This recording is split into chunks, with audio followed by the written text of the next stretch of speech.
First, a shop owner who's been running a wool business in Cirencester has been told she has to close up and return to her native America.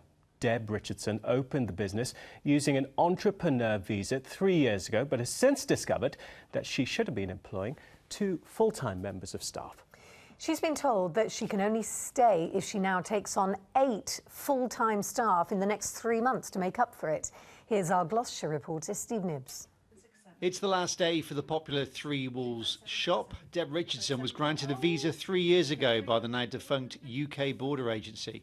She says she was a stickler for checking the rules, but earlier this year she went online and found out what she claims was a change to the rules that she hadn't been told about.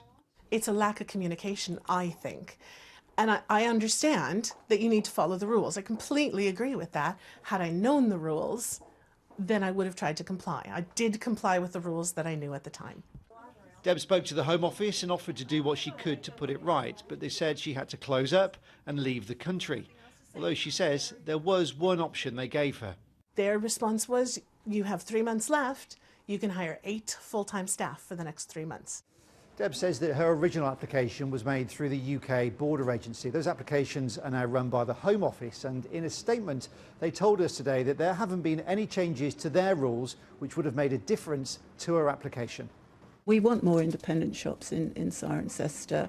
We've got shops closing all the time. We have empty shops. The last thing we want is to force a shop out. So was this the Home Office being too harsh? Well, it seems not, because the rules were simply tightened up in the face of public opinion on immigration. Last year, about 45% of applications for entrepreneurs' visas were rejected, and 50% of those who applied for extensions had their applications rejected.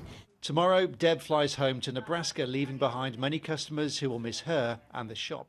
I do wonder that we're not a little bit choosier occasionally about who we throw out. It's very harsh, I think. They haven't given her enough leeway to put things right from their rules that they'd introduced earlier in the year.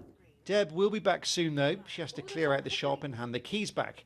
But to do that, she'll be here as a tourist.